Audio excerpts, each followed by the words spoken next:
Hey everybody, I'm TJ Majors. I was part of the 6 Cup car, and only had the Cup car this weekend. Dang, it's like a weekend off. It was no qualifying practice. Did you fly on race day? No, went Saturday. Just couldn't do it. No, Couldn't bring yourself to do it. Do you guys have a B team plane? Yeah. I probably could have done it, but I went up there for qualifying. Yeah, Because I'm sure you made a huge difference. Brett Griffin. I did. I spotted for more drivers this year. I was thinking in the shower this morning. That's probably dangerous. And I was like, man, I've spotted for a bunch of guys in Cup. So you were thinking about I'm like Austin Dillon, Austin Hill, Ty Dillon, Will Brown, y'all's favorite, and I got a 5th one coming up, I think. So that's nice to know you were thinking about guys in the shower this morning. What's up, Freddie Kraft, spotter for Bubba Wallace and Kyle Sieg this week. Hi, Karsyn. Hi. How are you today? Karsyn Elledge, who still doesn't know why she's here. Missed you guys, though. Karsyn, you had a hell of a weekend. Week. I did. Yeah. Week, probably. It was from Wednesday to Saturday. It was a week, basically. I'll bring it up later in the show. Yeah, but we'll get into it. Yeah. Carson was dressed up, looked good, didn't you? This weekend? Yeah. I sure did. Yeah, asking her if she looked good. I mean, I was like, I looked fantastic, if you ask me. This little bug is driving TJ crazy, and it's so Yeah. fun. It's a flies. Oh, we're getting on turds. Oh, there's a bunch of them on your Brett. Oh, boy. There it is. Jeez, good start to the show. It's terrible. What's up? So, Atlanta was fun. Xfinity Series package is not good there. No, you don't think so? I'm just going to dive right into it. It's my favorite series in the country to watch on asphalt, and I do not like it at Atlanta. I know people are going to be like, you're whining. Well, I am. I'm a traditionalist, and I know what Atlanta used to look like. You're a whinist. And I love super speedway racing, but I don't love what they're doing with that package at Atlanta. It looks similar most of the day to what happened at where we just ran that Michigan. You know, it's just kind of single file, hard to pass. Nobody wants to get out of line because if you don't complete the pass, you're going to the tail of that whatever that line is, unless somebody comes down here and picks you up. So it's just it's we talk about some people saw that race Saturday and they asked about this race today's going to suck on Sunday morning, and it's like no, these guys are better. That's just the way the nature of the beast. The Cup Series guys are just better at what they do. Obviously, that's why they're in the Cup Series versus the Xfinity Series, and they can make work, and they know how to make that bottom lane go, and they're a little more adventurous to get down there and try it. And they can run like that far off of each other Yeah. for like 50 laps in a row and not touch. Yeah. Yeah, it's ridiculous. Some of them touch. It's not good when you touch. It is so much more narrow, though. Like when you watch those Cup cars go around there, because it looked like a couple times like they were just kind of riding and cruising. But, man, when they turned it up, you were like, they're hauling ass and they're all over each other, and this track is way too narrow for this. It's easy to forget that you're at a mile and a half because on Saturday we were kind of just riding in the first couple. We don't have anything to lose. We're just kind of trying to get a good finish. So you start riding and you realize like, oh, you really can't ride here. You can, but it's harder because they're not 2.5 miles away. They're a mile and a half away. And if you lose a good sniff of the pack, then you're in danger of losing a lap a lot easier. So and then the laps are clicking off way faster.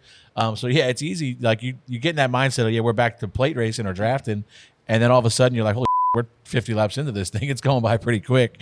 But yeah, yesterday's race I thought was fine. It's still hard to pass. I don't like that you can. There's no conserving of any finesse of tires or anything. They can run.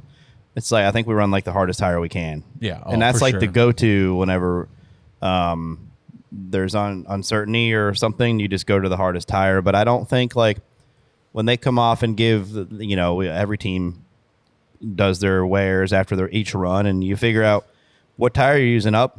And when they're like, oh yeah, you can do 300 some laps on this tire. That's just, to me, you're telling the driver, okay, tires are not an issue. And we had guys that didn't take tires numerous times, took rights and stuff. And the only reason you took tires sometimes is because you fuel. Yeah, and then bringing it up with this will probably kill a spot on, spot off topic, but fuel mileage again. Like I don't want to I don't want fuel mileage to dictate how hard we race in plate races. And it's not as big of a deal at Atlanta as it is at Daytona, Talladega, but it's still a pretty big deal. They were doing it. You had a save. You saw the 2-car dominates the first two stages, just out there riding. He's dominating. He finished, I think, second in the first stage, wins the second stage. Yep. You never saw him again in the third stage because he had to take more fuel than everybody at the end of the second stage. He comes out of the pits in 18th or something like that. But it didn't matter for him. Like, he hit a home run. Yeah. Oh, no, he needed points. He left there with a ton of points. Yeah, I think he got 40. He finished, I think, 10th, Doug said. And I think they looked this morning, they had 40-something points. He probably was in the top 4 or 5 of guys that, points earned.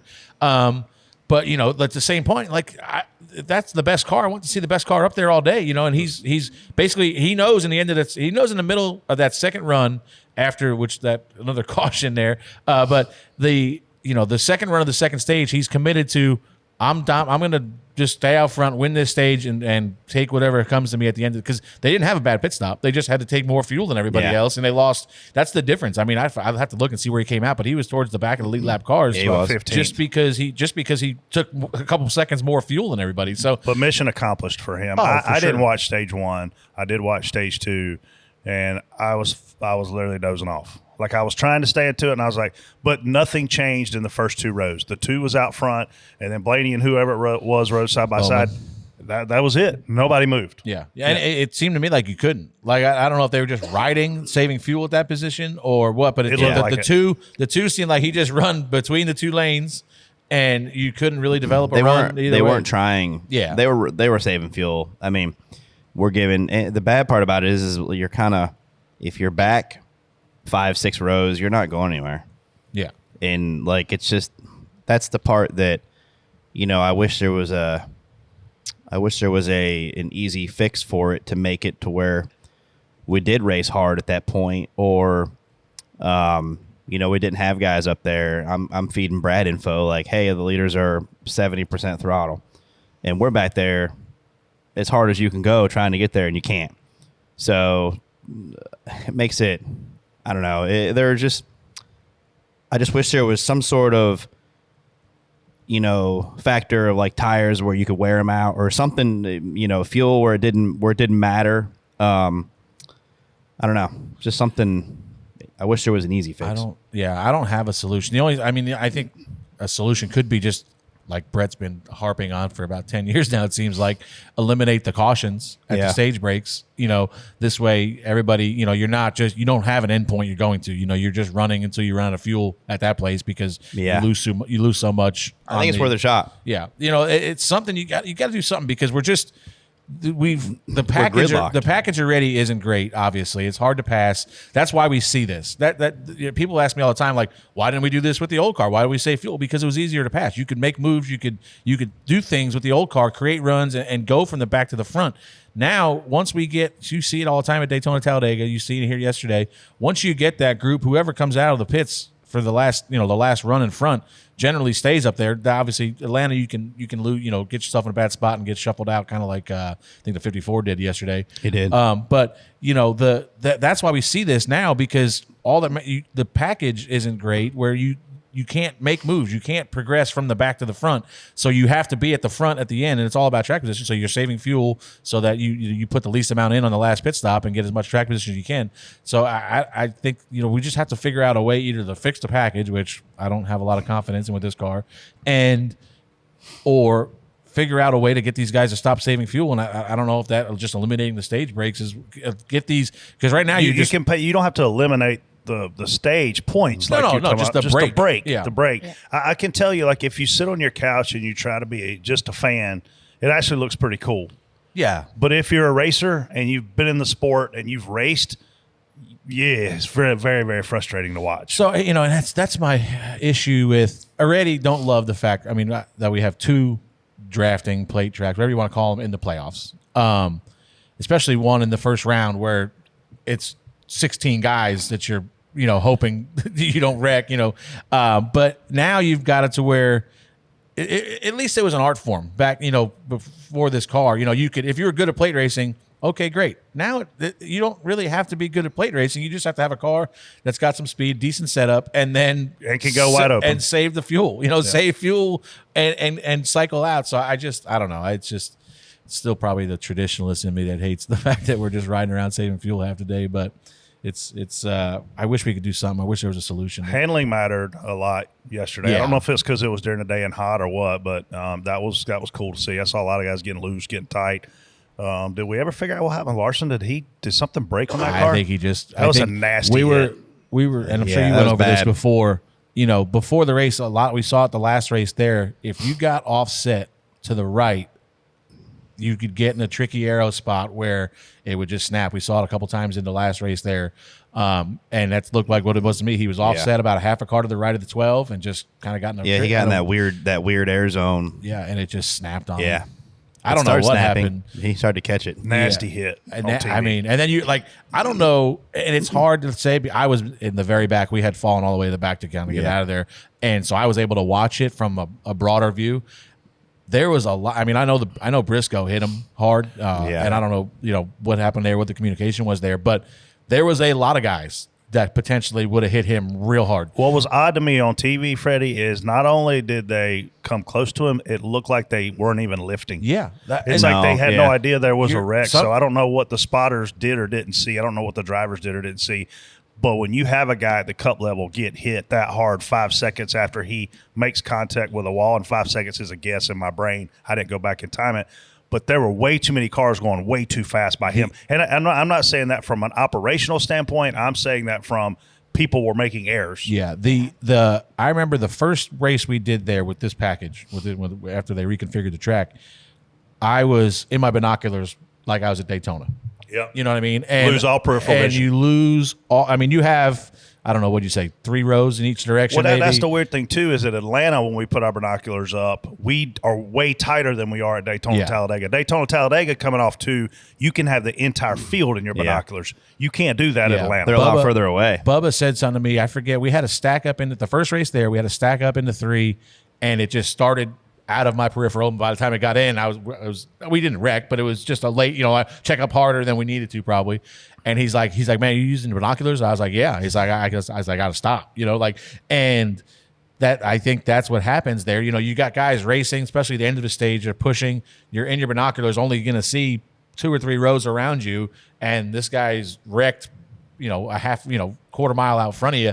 That, I don't know if that's what happened, but when he was spinning, he's coming down the hill, and I'm watching, and I'm like, somebody's going to hit him hard, and unfortunately, Chase did. If they'd had a spotter perspective of that wreck, they would have the viewers would have learned something right there, because it never really got talked about. So the wrecks there, I mean, you got to be aware, because a lot of them started in the front, and that's kind of a trend for that track is the leaders.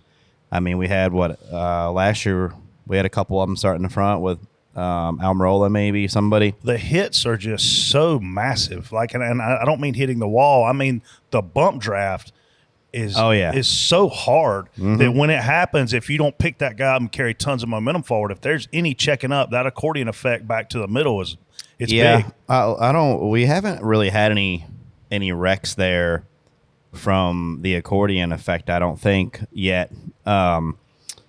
Which is good. I mean, that most of the spotters have been on top of that a little bit now. The check up into 3, we really haven't had any wrecks from that.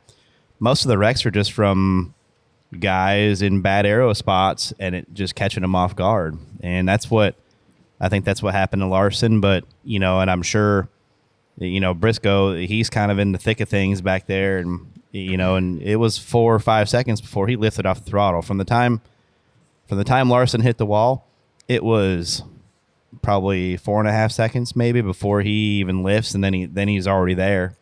So, but that's but that to me, I mean, Chase can see smoke too. You know what I mean? I'm sure he saw some sort of some sort of sign of a wreck that was happening up there as well. So it's not completely on the spotter to see it. It's kind of on both in my opinion. Yeah, listen, sometimes it's hard, man. It's definitely hard. We were at Daytona, and if Kevin Hamlin had not pointed at turn 2, there was a car that was spun out sitting in the middle of the racetrack, and it was practice. And so, like you said, you're in your binoculars, you can't see it. I saw Kevin point, and when I dropped my binoculars, I'm like, oh, we're getting ready to kill this guy. and I start screaming. Hemrick did everything he could to miss it because he can't see it either yet. And oh man, I mean, listen, that's the element of spotting. I did it to Bubba. He would never throw me under the bus, but the getting into one in an Xfinity race back at Vegas, somebody made it 3 wide. I'm just spotting 3 wide in my binoculars, and somebody spun off at 2, and by the time I took my binoculars down, it was check out, and we piled right in. I mean, he locked it up and spun sideways, but we piled right in. But yeah, I guess what this race was designed to do was shake up playoffs up, huh? I don't remember who we had even going out, but I think I was on the Austin Cindric's going out bus, and that was stupid because he's gained more points at super speedway races than any other driver. He obviously had a really, really good race one. I would think that Watkins Glen sets up nice for him too, but man, I don't know though. Big hits for what I said last week. I think I said Larson can literally take a race off. Well, he did. He just did. Yeah, he took his race off, and he's still in. He can't take another one off. No. What's he? Didn't he test it, Watkins Glen though? I don't know. Who all tested there? Don't remember. I think it was Byron. Was it Byron or Bell? Somebody posted their whoop data, and it was. I'm pretty sure they test all the time. They still doing that? I don't know. Yeah, I don't know if it's his. Reddick tested there, right? Yes. Reddick definitely tested there. Yeah. Jesus. I think the Army showed up. Briscoe's here. Yeah, I don't. It's either Byron or Larson. I can't remember. But yeah, I was hoping that Harrison Burton was going to have 2 really good stages to get some points, give himself a chance to advance. Really didn't, and then obviously he got in that wreck at the end. So I think, unfortunately for him, I think his Cinderella story may be over because this is going to be 2 really tough tracks, Watkins Glen and Bristol, that are coming up. But yeah, I think that Martin Truex can dig himself out of this hole. But talk about a team that, man, they haven't been able to put it together lately. You know, just caught up again, just sitting there, and somebody comes off the wall, smokes him in the right front. And I was talking to Drew on the plane, his spotter, and Drew's like, it didn't look like he obviously made contact. The 12 hit him, and it's didn't look like it's going to end your day contact. It's just he bounced off the side of us and kept going. He said they took the right front off, and it was mangled. That's the weird thing too, because there were 3 incidents on pit road where in the old car you would have been done, and in this car they just beat and bang off each other and keep going. Yeah, Suarez driving tanks. Suarez, he wrecked on pit road with a couple of guys, and I've seen him taping everything down. He's back up there, almost won the race. Yeah, he did a good job. I think was it Blaney's car that looked like he went through absolute hell. Yeah, the door taped back. He was driving down the road, and they just took him out. He did. Busher just said, "See ya." Yeah. Man, good day for obviously Blaney comes out with the point lead. Bowman had a really good day. He was up there, got stage points. Cindric, good day. Suarez, good day. Obviously, a bad day for Larson. Very interesting day for Denny, which I'm sure we'll get into. Ty Gibbs, I thought he was in really good position at the end there and then got shuffled out. He was up there leading top 5. I'm literally surprised to see him 12th. Haven't seen him up front all day. I thought that he was. He ended up 18th or 19th. I thought he felt like 17th. The last restart, he was right behind us. We were, I think, 8th, and he was 9th, or he was 10th, and Ricky split him. He kind of drifted up the hill a little bit in one, and Ricky split the middle, and he went backwards from that point on. Obviously, bad day for Truex, tough day for Briscoe. I think Briscoe. I don't know. Briscoe can climb out, like you said. I think Truex can if he has a good run this week. Right on the cut line, TJ. What are you going to do this week? I just want to go to the Glen and have a. Honestly, I'll just go to, if we have an average day and not bad luck at the Glen, I think we go to Bristol with a fighting chance to just. But your good luck at the Glen, correct me if I'm wrong, is you have to chase stage points. I mean, you're either going to chase stage points or you're going to swing for the fence. Yeah. You're one or the other. You can swing for the win, but if you miss the win, you're. I mean, if you told me we were gonna, leave there with an 11th place finish, I'd probably take it. Maybe a few stage points, I'd probably take it because I feel like we're going into one of our strengths, which is Bristol. I feel like we can run really good there, and if we get some stage points there, I think we can get both stage points and a solid finish. I think, I think we can advance. I feel like what Austin Cindric did yesterday is what 5 of these guys are going to have to try to do at Watkins Glen. Yeah. Period. Yeah. And listen, if they're talking about a lot of tire fall off. Will 4 seconds? I'm hearing 4 seconds. Will that discourage people from flipping the stage? Because you got to flip the stage a lot of times from three laps stay out. Now you're going to put 3 laps on your tires. If they're falling off 4 seconds, that's going to be a big deal. Yeah, I mean, people are going to do it. But that's falling off 4 seconds if you're running as hard as you run. Yeah. When you flip the stage, you try to come off pit road with 4 fresh tires, ride around for 2.5 laps, and not go fast. But we saw, we just saw Darlington. A 3-lap run made the difference in the race. Huge. And what's the fall off at Darlington? It's probably similar, I would assume. It's at 2 or 3 seconds, I think.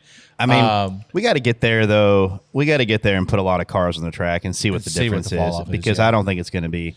4 seconds is a lot. I don't think it'll it's obviously a big track. I'm more interested in seeing if these guys, most of these guys, majority of the field hasn't been to Watkins Glen where there was a punishment for leaving the racetrack. I mean, how many of these guys were racing whenever, Jeff Gordon had that big wreck out of the carousel? Massive wreck with Sam Hornish. Yeah. And I mean, we've had some massive wrecks between 1 and 2. Rudelman between 1 and 2? Yes. I thought he was not going to make it. I know. Yeah. Yeah. With David Reagan down there. And now you're going to be going even faster. We've had some big wrecks out of 11, like 10, they've paved all that. I mean, there was a sand trap one time when we blew through it with Dale Jr. with no brakes. So, but yeah, I mean, I don't. Turn 11 is really hard for spotters because when they wreck under that bridge, that walkover, you can't see. No. And then usually, it's like once every 2-3 years, somebody spins out and parks right where the bridge is. The worst spot. Yeah, where you can't see. You can't park there. Yeah. Well, you can park there. We can just make it out of bounds. Just make it out of bounds and say you can't go there. You can't park there. Yeah. But then if certain cars go out of bounds, we're going to say it's okay. I just want to see what these question. Yeah. Good. Who can and can't park there? Yeah. And don't forget about the bus stop. The bus stop's Is it a bus stop anymore, though? Have we seen what it's going to look like on entry? I don't. It's like a little bit of curb and a wall. I'm just saying. You know what I mean? They didn't put that's that how you big, fix the discretionary out of bounds thing. They didn't pick that big turtle up there. No, there's like nothing on entries or anymore. Just a wall now. I know. Well, they had a turtle that they could put there, remove it. I don't know what they decided on that. I mean, honestly, they're probably. I would imagine taking it it's out. not going to be there. Yeah.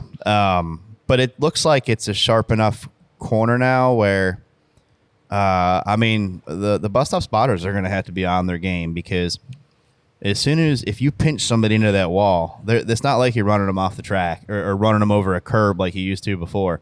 Robbie Gordon used to hit that curb and he'd be 6 feet in the air with his right side tires and somehow make it to the other side of the bus stop faster than anybody else. And he'd be a good guest for the download. Robbie? I agree. Yeah. There ain't nobody got more stories than that guy. Oh. Ain't nobody crazier than that guy. No, yeah, he's pretty crazy. He's bad crazy. He's a good dude. I mean, he's wild. Yeah. But I don't know that I'm interested in seeing what the changes to the Glen have done. I think the track's they're trying stuff, which is cool. So see how it goes. Was there any charter tea this weekend? Freddie, what do you think about the charters? Here's a situation we're in with these charters, Karsyn. TJ ain't gonna say nothing because his owner took the political stance of everything's great, and Freddie's owner said you guys, we ain't signing. So he can't talk about it. So now I'm on an island. So we get to talk about it. Which one of Freddie's owners? Both? Here's what I want to bring up before we dive into this. And I think Freddie can actually attest to this. Although I'm sure TJ could too. But Does Freddie want to attest to this? I don't know because he doesn't know what it is. Some owners. You're breaking up. I can't hear you. Have charters that they didn't pay anything to own. They were gifted these charters. Other owners have charters that, Freddie, they paid a little bit for in comparison to today's market for charters. And then there's two more kind of tiers of this. Then there's other owners in here that have paid what we would consider to be a tremendous amount of money, tens of millions of dollars, to own a charter. And then there's two teams that are supposedly adding charters, Front Row Motorsports and 2311, and they're the two that didn't sign. So I think like when people hear the charter thing, they have to realize each owner has their own position in because of how long they've been around or not been around. Right. And the less you've been around, the more money you've paid. Like if you look at Matt Collig and Trackhouse and 2311, holy they're hundreds of millions of dollars collectively into this charter system. So theoretically, they have the most to lose. I think. I agree. He does attest to that. I am focused on the next 9 races. So like, I think that's important. Here's the other thing for me, since TJ and Freddie can't talk. I just want to be BJ McLeod. TJ can talk. He's choosing When not to Hendrick talk. Motorsports and Penske sign, I think the other Chevrolet and Ford teams are pretty much screwed. I think they lose a lot of their leverage. Yeah. If Joe Gibbs Racing has signed, then I think the other Toyota teams lose a lot of their leverage. That's the 3 teams that are the most successful. That's the 3 teams with the most star power. So I don't know what the end game is here for 2311 and Front Row Motorsports. And I'll say this, and a business professor told me this in college, maybe the only thing I remember from the 4 years I was in South Carolina. Unethical doesn't mean illegal. Just because you're treated poorly doesn't mean that it's against the law. So unless they can find something here that is corrupt or illegal, I don't know what they think they're going to get a month or 6 months from now that they're not going to get last week. And there was a lot of confusion by the Darfs on Twitter when it came out that a line had been drawn in the sand. And the line was drawn in the sand last week. I actually heard about it. I reached out to a friend of mine that works in the media on Friday, and I said, why is this not out there anywhere? And he said, well, I've not heard of it. And the majority of the time, media people tell me stuff. It's not Right. vice versa. You had a lot of- They hear it way more. You had way a lot more of are media quick stirred up with it. last week. But I reached out to a media buddy of mine, and he was like, I don't know anything about what you're talking about. This was at noon on Friday. And I was like, wow, they're really keeping this hush-hush somehow. But people were like, NASCAR can't strong-arm you into signing this. You can't be bullied into signing this. They can't take your charter back if you don't sign it. NASCAR can do whatever they want. Yes, they can. It's Elliott Sadler always said, it's their bat, their ball, their field. You do what they want. It's an invitational series. And there's been a couple times they thought about not inviting the 3 of us back. So Imagine that. Mainly you two. but when you look, I had a waiver. You were. I had a grouped in. waiver.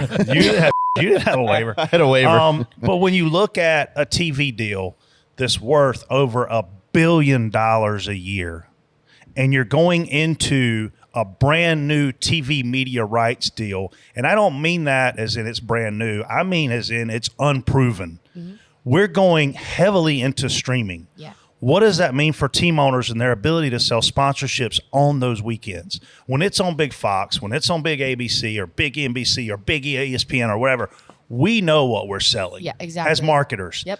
I don't know what we're selling when we go to streaming. I'm not saying it's bad for the sport.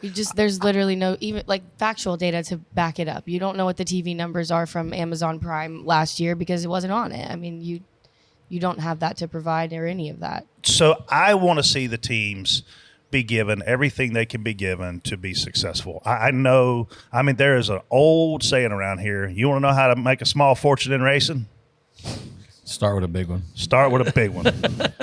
Nobody comes in here and makes a ton of money. Mm-mm. It's just not the way it is, right? So, yeah, I could field questions on this, but I don't want to just dive into all these different holes. But I'm really surprised that it happened. But I guess if NASCAR comes to you and says you got till midnight to sign this, or we're taking your charter back, you go, uh-oh. Do they mean it? And if they mean it, you got to try it. Yeah. I thought that Freddie, let me get one of them charters. I thought that was the teardown last night.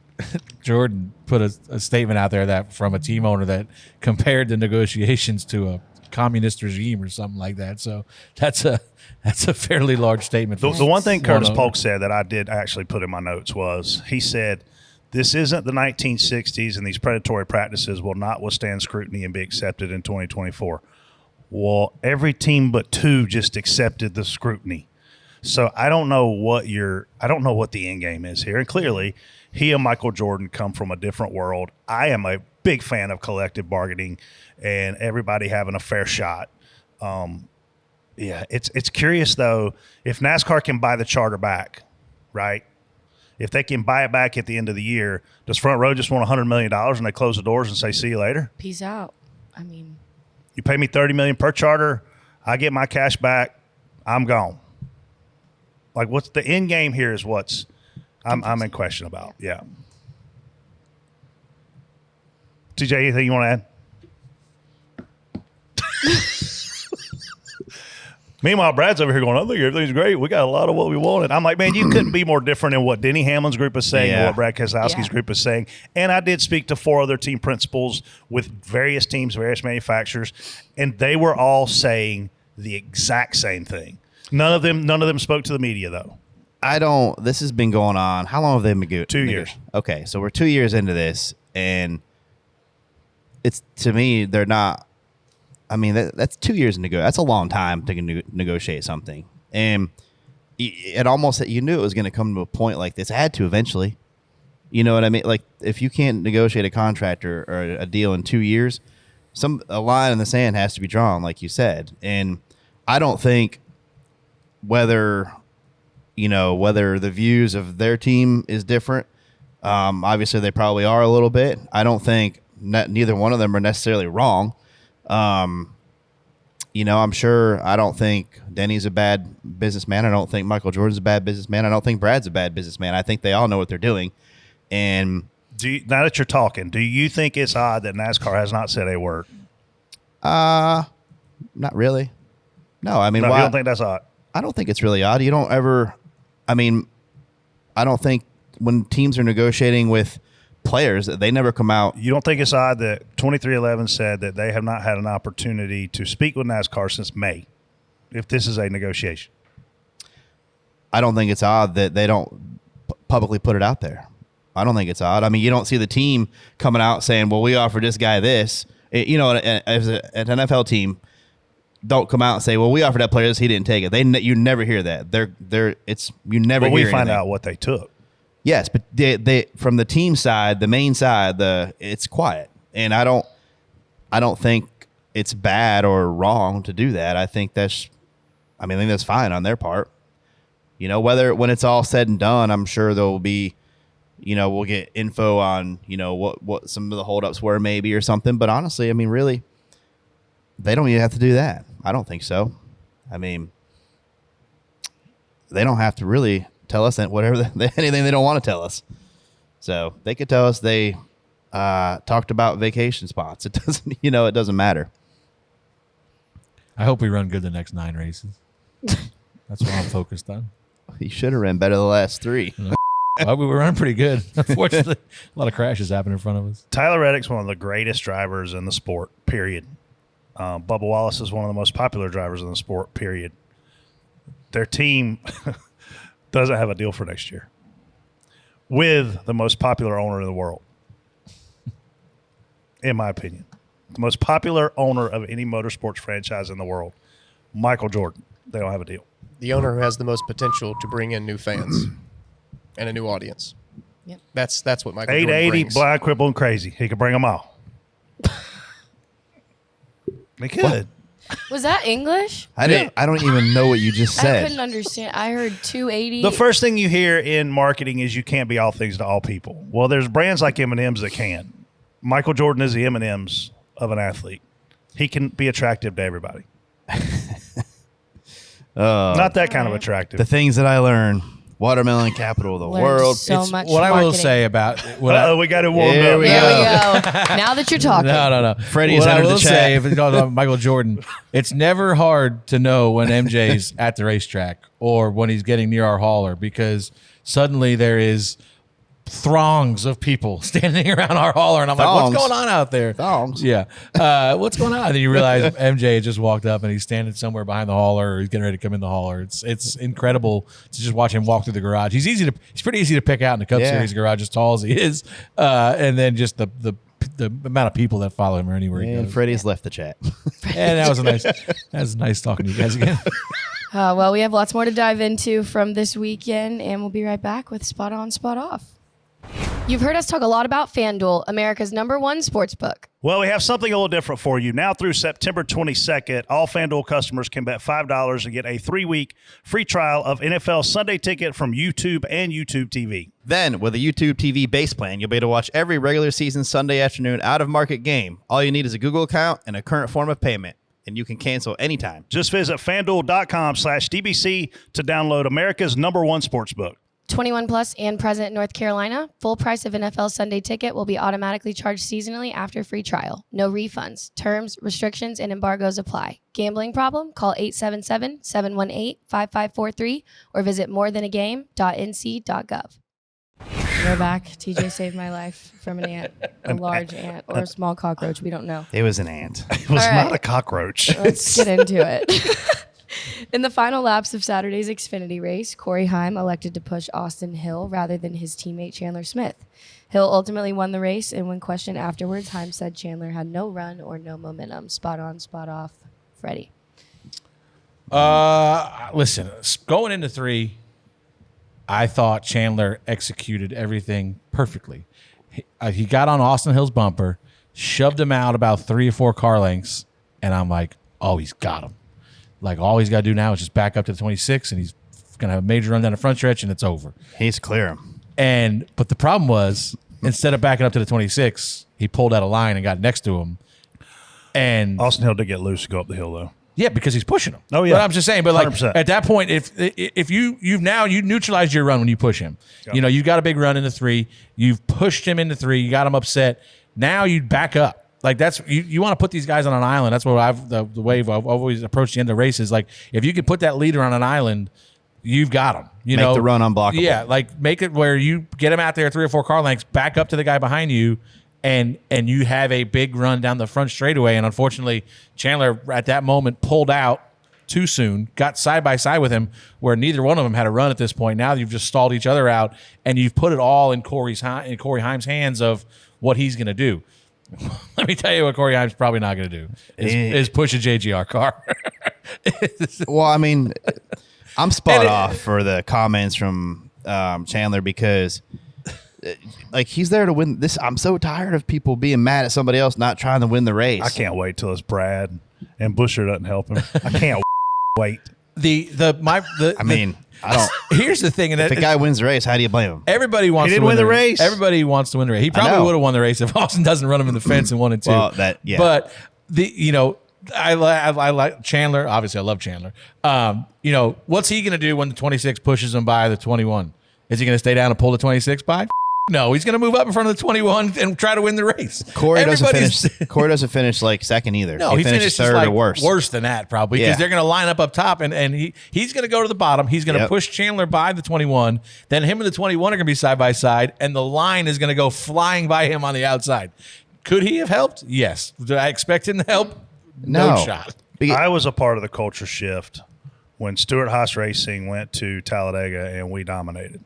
We ran 1, 2, 3, 4 for a ton of that We are race. also half a second faster than every other car there, so it was easy to do that. And once that happened, we saw a big shift in culture at these super speedways to where manufacturers got aligned and teams within the manufacturers got aligned. We saw it yesterday.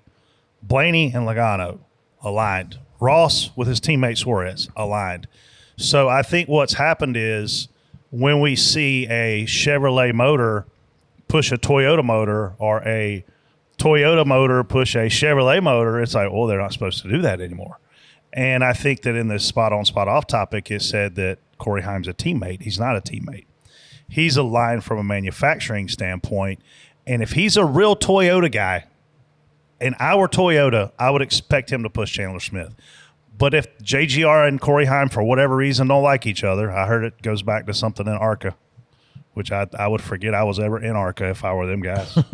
But nonetheless, that's the decision Corey Heim had to make. And I promise you he thought about it. He can't say Chandler didn't have a run because Chandler did have a run or he wouldn't have got beside of him. But all the fate of the front row lied on which one he picked. And then he picked Austin. And he tried to get to Austin's right rear. Austin fenced him a little bit, ran him high. Yeah. I thought He ran Austin him high did enough. I thought Austin did a really solid job to execute the win, given everything he had going on. Yeah. It was great. It was a great into a race for me. Yeah, I think that, I think it's a different story if you're the 26 in that situation. Chandler pushes him into 3. They get side by side, the middle of 3 and 4. The 26 is probably 2 car lengths back, 3 car lengths back at that point. You're not getting clear. The 26 is not getting clear. He could push the 21, the 81 clear, but you're not getting clear. He's Once you don't sacrificing get himself clear, for you. you're screwed. Now, Does that change if Chandler backs up to him off of 4 and they have a 2 or 3 car lane gap, which Austin is very good at defending, so he might have closed that gap on exit of 4 anyway. But now if you've got momentum, much more momentum moving to the front and Chandler pulls out, maybe there's a better chance he goes with him thinking we can both get clear of the 21 and now I can race Chandler for the win. I just think that if you're there to win the race, you got Sam Hunt, which Corey's done a really good job in Sam Hunt stuff all year long, in a car that doesn't have a single sponsor on it. Yeah. You know, this is their opportunity to showcase what they've gotten. And if he pushes Chandler there, he's forfeiting any chance he had at the win. And I think he just made the decision. I think the fact that, JGR, Corey Heim is clearly, I think, the best or the number one prospect at Toyota right now moving forward. You know, they think if they could handpick, if they could start a team and you know, Toyota, like that's their guy right now, I would imagine, you know.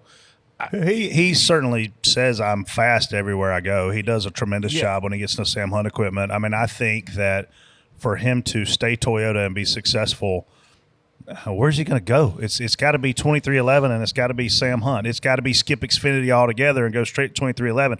Well, 2311 hadn't mentioned signing Heim. Yeah, I mean, Legacy's they also haven't an signed a option. charter agreement either. So. But I mean, you just They're not signing. I just hope we run good in the next 9 races. Did you sign your Freddie, contract? did you say your contract's on somebody's desk? I wouldn't count on that to get signed either. It's somewhere floating around the shop right now, I hope. Anyway, You may want to recall it. Give it a couple weeks.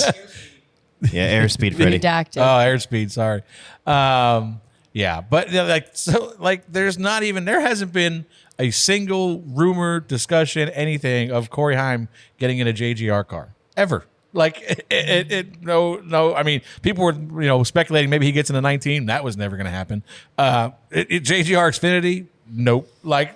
So. What's the problem? There's got to be some him and Sam Mayer blacklisted, dude. Him and Ty Gibbs and Corey battled to no end in the ARCA series, and I think there's just residual feelings from that, and I think that there's a reason why. That's the reason why Corey's not even getting a look, and there's no doubt in my mind that played a factor in when he's looking at, do I push a JGR car to win and screw myself, or do I just push the top and give myself a shot to win? It's a pretty easy decision for me. That's what I don't think that people get is he didn't push him because he's a JGR car. He wasn't going to push him. He wants to win the race, and there's 2 things. Chandler didn't make the correct move to win the race, and he needed bailed out. And Corey wanted to win the race too, as well as he should have. And maybe he gets an offer in the Cup Series soon from somebody else or somewhere and takes it. I don't know, but he wants to win, especially for them guys. I mean, he wants to win for his group and himself, and his best odds of winning were to have a shot at passing Austin Hill, and he put himself in that position, and he damn near completed it. He was in Austin. Austin's been in the Xfinity Series for so long, and he knows what he's doing. He knows exactly where to put a guy without kind of making him make a choice like, okay, you can lift here or you can stay in it, you're going to get into the fence. And he knew exactly where to put him to have that happen. I laugh. Here's the thing that it drives me crazy. I was talking about this with some of the guys in the spotter deal in the room yesterday. Austin in his interviews, I was just trying to move up there and take his air away and get him tight. And I saw he got in the wall and I hated that happen. No, you didn't. Exactly. I will tell you this though, when that shoe's on the other foot, Austin does not think it's that. He does not. He does not take it well. No. That's all of them, though. Listen, it is. One guy we got to bring in here, maybe have an intervention with. Robbie Gordon. yeah, bring him on here. I love this guy, so I don't want to come off like I'm going to be Brett here, so I'm not trying to be Oh yeah. But does anybody crash with the fastest race car more than Justin Allgaier? Now, this is a topic I cannot speak on. Be quiet. That thing was a missile Saturday. The Mayo missile. Was it as good though after he pulled the tape off the front end? That thing was a missile. It was when he good. drove by everybody on the bottom by himself, I was like, man, this is Dale Jr.'s car from 10 years ago. They resurrected it. I don't know. So he cut it right front end of 3. I saw them say that him and Custer made contact. It was really hard to tell. Yeah. You'll never get me to say his tire was going down. I don't. But I you'll never honestly get don't me to think say so. it wasn't either. Yeah. Because you couldn't tell. I don't think it went touched, down. Once they touched, Dude, it was the light. You didn't even see smoke when they touched. Like, Yeah, there was I know. nothing. It just looked like me like he was trying to side draft too hard, and it kind of Even the 4K camera zoomed in on the wheel opening, and there's nothing. It's just like a, and then they're apart. he can be his worst enemy sometimes, and I think he tried to crowd him. I just one time I started talking about him, and he told me he was in his garage, working in the garage, and when I started talking about it, I made him so mad that he just started throwing. So I hope so. Justin, put it down. I just want you to know this is all Freddie. Yeah. I listen. Carson I and prefaced Brett it have by nothing to say. saying that I love Carson. I love Carson. I love you too. I love Carson too. Love you too. Oh my god! But He's addled. I love Justin, man. And it's You guys just, are so nice to I him. hate it because he's so fast sometimes, and they just Yeah. and sometimes it's not his doing. Whereas a Phoenix, he had one that cut a tire late in the race. It's like Yeah. it's So not What always did you just do him. to fix Well- Tyler Reddick when he did this every week? I don't know. We got to figure that out. Phoenix, though. They're where about the was- same height. We can get them in the same room and talk it out. Where was he Close hair running? color too. We got a weight advantage. Where was Justin running at Phoenix when he got the tire? Leading. I know, but what was he doing? I don't. He was remember. cutting the backstretch. Oh, like, was he? Yeah. Yes. The front stretch. Yeah, the front stretch. Yeah. Yeah. Like you make your own luck. Somebody who did not have good luck was Denny Hamlin yesterday. Oh no. Well, he chose it. He chose it. That's not. You make your own luck. He and chose it. Yes. He chose it. He definitely His chose it. approach was to avoid wrecks, which we saw Well, him wait ride. a minute now, Carson. Oh, I think boy. Carson's right because it's not his fault that Toyota screwed him out all those points. So that was bad luck for him, which put him in this position. When they tore his engine down, he lost all them That's- points, Okay. right? He lost. 10. He races differently yesterday if he has those 10 points, I think. All right. Well, you can tell me all about it when I finish this sentence. Just No, I was just saying they were telling you that he didn't make his own luck, or he made his own luck. I don't know if he did here. All right, so he rode in the rear of the pack for most of the day and unfortunately was collected in a final lap wreck and finished 24th. You're dying to share. Go ahead. Spot on, spot off. Spot off. What the was he thinking? He rode around the back all day. He got no stage points. He got in a wreck. He's lucky he came out of here above the cut line. And he's one of the smartest super speedway racers out there. Obviously, you could drive from the back to the front. We saw other guys do it, including, I think, his teammate, Ty Gibbs. And did Martin start in the back, too? Yeah, they Martin come. started last. They knifed through there in the I beginning. think Denny's probably going to wish he had that one back. And I think that he can walk away from Watkins Glen next Sunday knowing, hey, I'm good because I'm good at Watkins Glen. I got my points. I'm fine. I'm going on to one of my best tracks. Or he's going to walk away from Watkins Glen if he doesn't have a lot of points and he's still right here at this cutoff line because Bristol, just like Atlanta, you can get caught up in somebody else's wreck very, very easily. And on those restarts, if it's a wreck in the top 7 or 8, a big accordion effect, man, you could take out 8 or 9 cars. So I was very surprised at the strategy that he and Chris Lambert and Chris Gabehart took yesterday. Or maybe it was all Denny. It wasn't, if you listen to the radio, Oh, yeah. it was. I don't think it was Gabehart's plan. Yeah. I probably have one guess Gabehart on- also sends me bad messages when he gets mad at me. So Chris Gabehart, what the were you thinking too?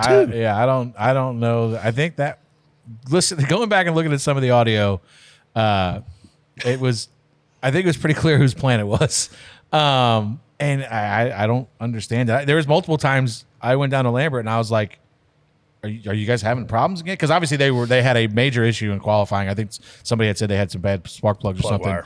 wire. So they were off 3 seconds off the pace or something like that in qualifying. So I didn't know which they fixed that, and that's why I think the 19 precautionary measures just went and changed the same then he changed just to be sure.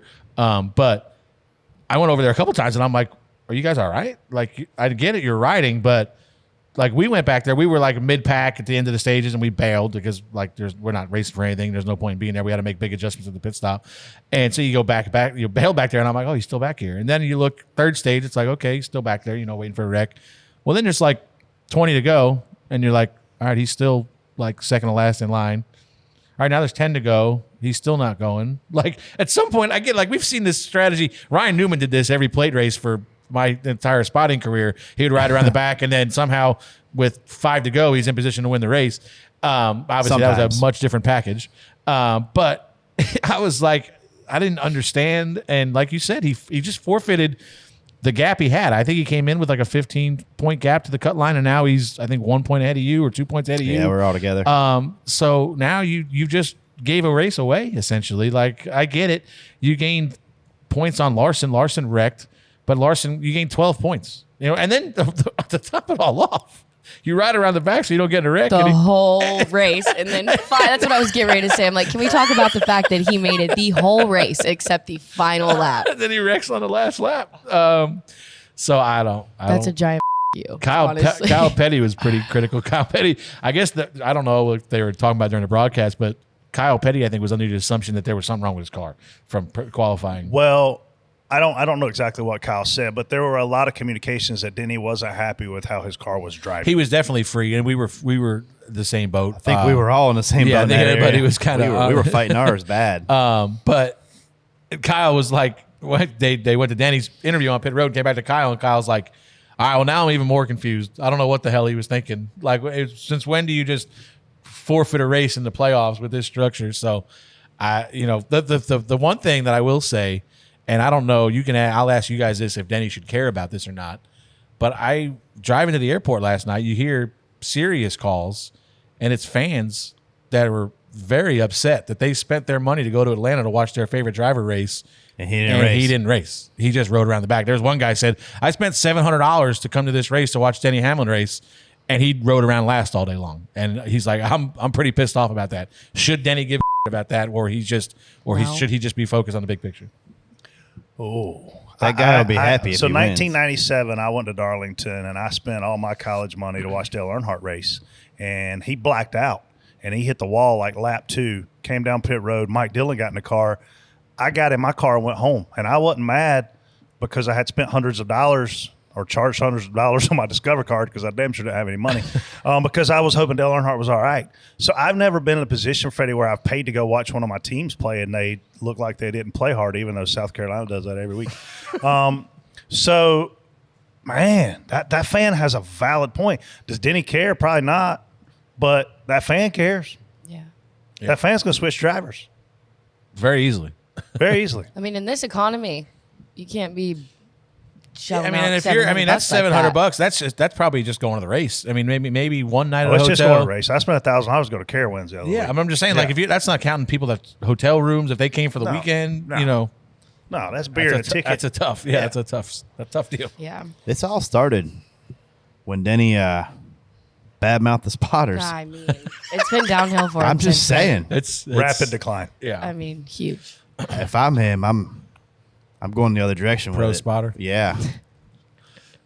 Just saying. Yeah. All I wish right. I could tell him to sign my contract, but that's a different slope now, I think. Low on the priority list, Yeah. maybe right now. I think Denny Hamlin's going to be fine. But if he has a problem, mechanical crash, whatever at Watkins Glen, he's in deep dookie. Yeah. Now they got to put it together. I mean, honestly, deep dookie. if anybody outside the top 6 or 7 there have a mechanical issue or something with the Glen, you're in the danger zone. You can't have one. Nobody can. Cue the Top Gun music. Dun, dun, dun. God. All right, moving on. During Sunday's Cup race, an advertising sign fell onto the racetrack, which obviously brought out a caution. NASCAR should stop putting signage directly over the racing surface, spot on, spot off, TJ. Of course it said Walmart. It was on rollback. It didn't say Amazon Prime. It didn't say Target. It said Walmart. Walmart. And it looked like the old logo, too. I mean, They like, even I was updated just that. picturing sitting in the stands in their pajamas when I saw that sign. Walmart. I Then I was honestly picturing don't people care. fighting Cookie over Monster? Christmas, Cookie fighting Monster over Christmas pajama pants? presents. Yeah, I'm like, could this be any more Were Walmart? they also wearing the Crocs that you have on today? It's a Walmart moment. Like they those don't. Crocs that you have on These today. are cock Crocs. These are game Crocs. Oh, my God. Look, they're Gamecock. I don't colors. think you can say that. Yeah, please don't ever say that You again. can't say that? That's the third time he's used that reference today. Walmart. It's the third time he's used that word. TJ, Walmart, spot on, spot off. I really don't care. Anyway, I saw your tweet, and I'm like, what the hell is he tweeting about Walmart? Because I didn't realize I can't see that it's a Walmart sign from the roof. Yeah. And then I saw a replay, and I'm like, oh, now I get it. These cars are going by at 190 mile an hour in a pack. And I mean, you see how bad the air is behind a semi when you're doing 70 on the highway. Imagine, the air on that fence right there. So I think this stuff's going to happen from time to time. I mean, whatever. I don't really care. yeah, I don't think It can't. So I can't believe you just said that. I don't really care. If I didn't love you, I'd slap you off He don't really care. that chair. You think really he'd care. care if he was leading, controlling the race? Oh, Then my I God, would he'd be probably crying. care. Right now, it's low on my priority he list. is I really so don't care. selfish in his comments all the time. Like he can't ever just put himself in I don't somebody really else's care shoes. about it. The whole race up with 11 to go. Nine, And then think it it- took 9 to go. then it took 5 laps to pick the sign up and go back green. I'm It saying shouldn't have took that long, but seriously, how are you going to control what the hell happens? to Not the put a I sign mean, you over the can't- racetrack. That you're just. I feel like then you're taking it too far. Take it. Just don't Like- hang over the racetrack. here's where I stand. I think when I get to a racetrack, the signage is awesome and the sponsors are awesome and it gives it a vibe. It gives it an environment. But it can't be that hard to secure a sign in 2024. Well, yeah. So secure it properly. Don't stop Secure the hanging it over sign. the racing Th- surface. th- Just secure it properly. Just forgive me for saying this because this is where it gets weird. This is on SMI. This is where it gets. SMI is in charge of that sign and that track. NASCAR is in charge of the event. NASCAR should find the ever-living out of that track. But the problem is, what's NASCAR going to do if it's their track? Find themselves? Because Right. they own half of them.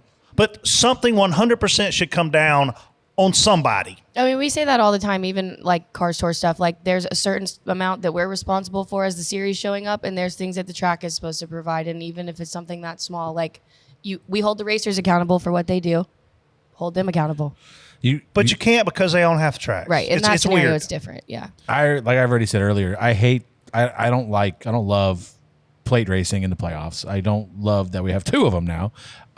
And now you have, I mean, this wasn't the only debris caution we had. We had a I never saw the other one. very random caution that coincidentally happened right around the time green flag pit stops might have started to happen. Which, listen, green flag pit stops there are dangerous. I wanted them to happen Yeah, so bad. 1,000%. Oh, Because man. listen, you lose a lap and a half. You know when you pit Yeah, there, it's almost 2 because- laps, Yeah, pretty almost much. 2 laps.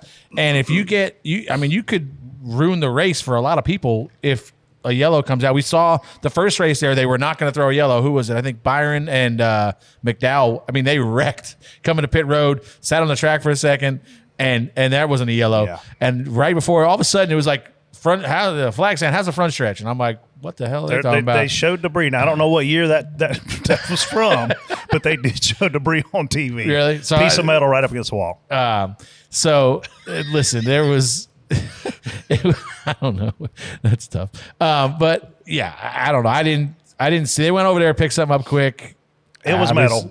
Okay. So then I guess it was a debris caution, but it was very, very coincidental when the caution was thrown. I miss the days when drivers used to throw stuff out their cars to get a caution. Oh, Bobby Hamilton Jr. that time at IRP or wherever we were, he was slinging all kind of stuff out. We Roll can ask. bar padding. Oh, that's a question for Robbie.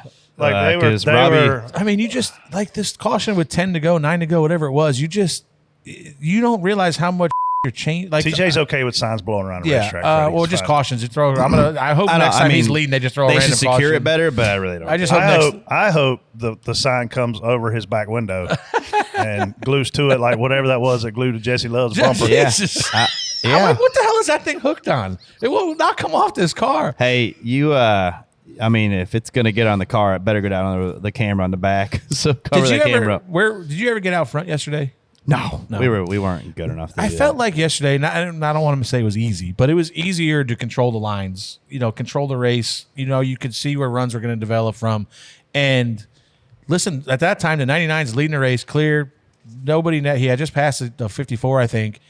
And I mean, it's a much bigger deal. I think Logano was going to transfer. He's going to have a good points day yesterday. He's going to probably transfer no matter what. Suarez had a great day, but I'm still not 1,000% sold on the fact that he's going to transfer. If he's in control of that race, he's going to be hard to beat with 8 or 9 to go to get around him. And now you just re-rack the field and he loses the lead on the restart to tie, and then he's battling with Logano the rest of the race. Yeah. You're just upsetting the apple cart so much for something that should be easily avoidable. Yes, that caution, lining the 12 and the 22 up. Well, that wasn't that caution. That was, No, that I was mean a 10. But the same thing. End, yeah, like at the end. Good Lord, I mean, You know who I bet smiled when that Walmart sign was there on that track? Dale Jr. I bet nobody made more money off Walmart in this sport than him. You know how much stuff he sold at the Walmart? From pajamas to socks to draws to T-shirts Draws. to die-cast, them little Hey, die-cast, dudes. the big die-cast, umbrellas. I bet he was just sitting there on his couch drinking a beer just smiling. They also sold a lot of umbrellas. He sold everything. Interesting. $300 million worth, according to Google. You Googled it? Yeah, you got a rich uncle. Did you know that? Did you know No that? clue. No clue. All right. During last week's playoff media day, Christopher Bell had this to say about potentially adding an option tire to the championship race at Phoenix and how it could alter the finish. The option tire seems like, something that would help racing, but is more of a racer's type thing because it has strategy. Do you want to see that in future playoff years? Would you be okay with that if it was at Phoenix to have 2 different tire compounds, stuff like that? No, the option tire, does it produce comers and goers? It does, but it also, if you're not good, then you're just going to do the opposite, right? So what do we want the champion to be? Do we want the champion to be the best car, or do we want the champion to be the guy that sucked all race and saved a set of red tires that got the lucky yellow? Yeah, I don't know. That's a good point. I'm very torn on it, and Don't sound like he's torn. we're getting further and further away from traditional racing. Does it frustrate you? It does. He's It not does. wrong. No, I mean, I can't agree more with him. Just race the option. Just race the soft tire. I don't whatever it's called, prime option, Optimus Prime. Optimus Prime. I don't. Amazon the softest Prime. tire you can run. Just call it race soft that and thing. hard. That's what it's always been called. Race the soft tire. The tires? Yeah. Yes, I couldn't agree more with him because listen, I already have advocated on here multiple times that I hate a single race champion. But if we're gonna have a single race champion, I at least want it to be the team that legit. built the fastest race Yes. car Yeah. and the driver that executed the best that day. Yeah. Not the guy that just said, "F- it, I'm gonna risk it. I'm running fourth all day here today. That these other 3, when they put their last set on with 20 to go, I'm gonna save mine and hope I Yep. get a caution with 5 to go. You know when that race is going on, where you are compared to the other guys. And if you got 2 guys that are dominating the race for the championship and you're a 10th place car, why not? You're not Yeah. going to beat them straight up. No. So why not? And I mean, I get it. There's an added layer of strategy, but I don't know, maybe I'm wrong, but I don't want the champion of our series. I'd love to see in a single race, Richmond, wherever the hell we just ran it. I thought it was great because that's why is it okay at Richmond? But because not to the my point is championship race, then? you're deciding a race off of, all right, save this set, put it on. That's a race. You're not deciding your season-long champion off of, this guy got lucky and caught a caution with 5 to go. I'm okay with it. I'm okay with the added layer strategy in a race, in any single race. But when that race is determining your champion of your season, I would rather it just be. What if a one-off wins that Richmond race because he saved a set for the end? He's the only guy that wins that race, has a quiet but okay playoffs, not really, just quiet, doesn't get any trouble, makes the Final Four and does the same thing to win the championship. You're not going to have a quiet playoff and make the Final Four. Just an average, like good. You're not going to have an average playoff and make the Final Four. What if he has a good playoff, doesn't win races, but he's right there, and then wins Then he championship earned it. And if he's the best car at Phoenix that day, he earned it. No, he's the best car because he put the tires on. Yeah, he's saying if you get back to Phoenix and do it. Yeah, we get back to Phoenix, and that's his other win. Why? But why is it I hate it okay? again. Why is it okay to get a win that way during the season? Because wins are everything. he's earned his way into that Final Four. Which I don't think. Did he really earn it? Do you think Austin Dillon won Richmond? Is Austin Dillon ever going to make the Final Four? I don't see how it's okay for one and not the other. If you're going to do it, just. I would rather you don't do it. I was agreed with you on that show that day when I said we both agreed we should just run that red tire everywhere run it all the time. But listen, I'm much more okay with run that option tire at Richmond if somebody plays a strategy right and wins Richmond and earns their way into the playoff. Okay, but if it's Phoenix deciding your season-long champion, I don't want a guy to get lucky to win the championship.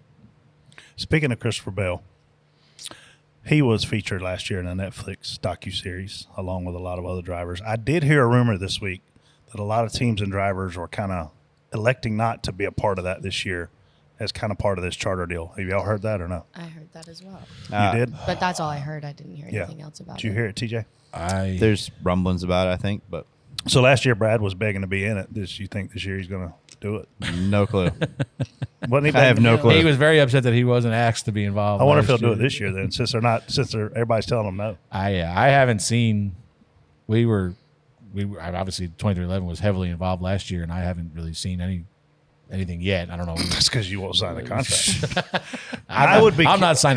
It'll be curious to see though. Now that the majority of teams have signed, or 13 teams have signed, is that right? I don't know. I hope we run good in the next 9 races.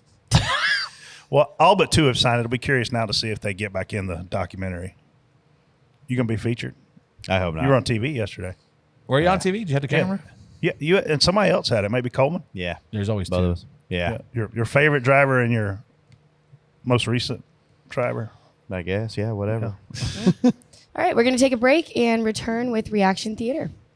Now it's time for our favorite segment, Reaction Theater, where it's your turn to be heard. Reaction Theater is brought to you every week by Consumer Cellular. Consumer Cellular has the same fast, reliable, nationwide coverage as leading carriers, but with plans starting as low as $20 a month. And now for a limited time, get their best deal of the year. Buy any phone when you switch to Consumer Cellular and get 2 months of free service. That's right. The same fast, reliable, nationwide coverage as Big Wireless, now with 2 months free. Proof the best things in life do come in twos. See consumercellular.com for promotional details. Jay, let's go to the calls. This is about the Xfinity race. Everybody's worried about Corey Heim not pushing, blah, blah, blah. But I'm worried about, Rick Allen called the Hellman's car the Mayo missile. And I couldn't stop laughing. And then Steve Letarte came in and he said, that's going to stick. I'm going to ask if my wife wants the Mayo missile for her birthday. Oh, my God, Mayo missile. I heard that during qualifying, and I was like, I hope that doesn't stick. That's It doesn't sound sticky at all. It sounds slick. It's horrible. Did you like the Mayo missile, Karsyn? I can't comment on that. I That's have nothing to say about that. She loves Hellman's. Go Hellman's. Fellas and girl, last week it was Reddick talking about his pants and throwing up in his helmet. This week, Cindric's talking about his groin hurts. You mix that all together with Brett's season-long love affair with STD and whatever this feeling is with Jesse Love. And this reminds me of the new series we ought to start. The Real Housewives, the Real House Husbands of the South. You think he had any beer by any chance? No chance. Wow. The Real Completely House sober. Husbands of the South. Yeah. You'd be good on that show, I think. All right, I'll tell you what. Lee Diffie is just the absolute goat of broadcasting. We could have a booth of just actually stress that. If we could figure out a way to clone Lee Diffie, get two of them in the booth, get Dale Earnhardt Jr. and Michael Joy, I would put the bloody race to sleep every night. I mean, if I didn't like women so much, I'd marry the damn guy. Was it? I can't tell if that was like he was doing an impression or if that was really. I think It's so. like a mix of British and Australian. I can't distinguish the two. How do you know? It's hard. It's difficult. It's definitely hard for you. Yeah. Mate Pageland. Yeah. Yeah. They say mate. Mate. Lee Not said he would British. come on the show one Monday. Where does he live? Does he live close to I here? don't know where he lives. Australia, duh. Yeah. He Damn, flies that's- over. Great Britain. Is that how far of a drive is Yeah, that? he's in England. We got yelled at a lot for saying that he was British, or we called him the wrong thing. Well, no, we What is he? did it on purpose. What is he? I don't know. I still don't know. He's Australian. He's not South Carolinian. No, he's not from He's Paisley. definitely not from around here. He gets down here. Bodie goes. Bodie walks through the house last night. You can't get him to sit down and watch anything on TV. He's like, "Who's that guy talking? He's not from here." And I was like, "That's Lee Diffie," and he's like, "I feel like I'm watching a soccer match or something, Dad." I was like, I see one comment that was funny. I thought somebody said like NASCAR fans are just upset because they thought it was somebody related to Joe Diffie. Real. Would you guys quit complaining about having to work 38 weeks in a row? I've worked 40 weeks in a row this year before I get a week off, and then I get one more week after that. How many weeks do you get off between the middle of November and the middle of February? Oh, by the way, I love your show. Bye. I don't want to know how many times Freddie gets off between February and November. Oh my God. I think that guy asked a completely I have to inappropriate go. question. That's not a fair question. No. I can't divulge. So that means you get 12 weeks off? You got it easier than school teachers, bro. Me? Yeah. Yeah. Listen, it's easy for me. I get all kind of time off. The poor guys in the shop, they're the ones that get I'm good with it. I mean, I get this guy, whatever. And listen, we get this all the time, but listen, it's more about the guys in the shop, for one, who, God forbid, if they want to see their kids like on the weekend, but they got to race 40 weeks in a row. Because, like, yeah, great. Some of them come home and get Monday off when their kids are in school or all their friends are working or, so God forbid they want to spend time with their family. Save your money. That's all I can tell you. Because I mean, that's why I cut back. It's when you have kids that are busy on the weekends, you miss it all. Ain't worth it. And listen, everybody I know, no matter what they do, where they work, they complain about their job. Yep. And guess what? We can do the same thing. Kiss my ass. Period. I was feeling pretty good this morning. This afternoon, I went to church. I had me a steak sandwich for lunch, and I was thinking, let's watch Kyle Larson go win this race at Atlanta. And then 30 laps in, pancakes the wall. Glad I cleaned my bathtub yesterday. Go 5. More toaster baths. All right, as a real Kyle Larson fan from back in the Chip Ganassi days, the toaster thing's played out. I'm just going to go jump off a bridge. Jesus Christ. Jeez. One race.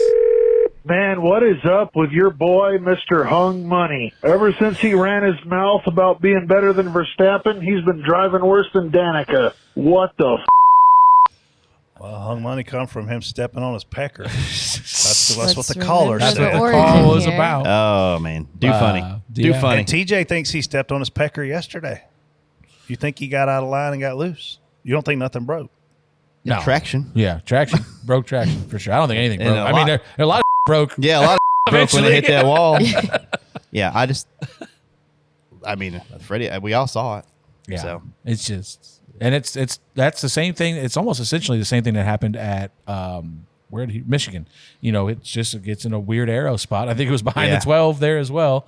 Somebody crossed his wake and and what we've seen with these cars are like once they snap, it's over. Like you're not saving them. I think it's a characteristic of some of the drivers, how on edge they can drive these things, and they are willing to risk it. There's a higher reward, but there's more risk with it, and that's just how they are. Brett says it all the time about what is like the most talented guys run out of Drivers talent. most talent run out of talent the most. Because they trust their abilities so much. We've talked about it on here before. Larson does it.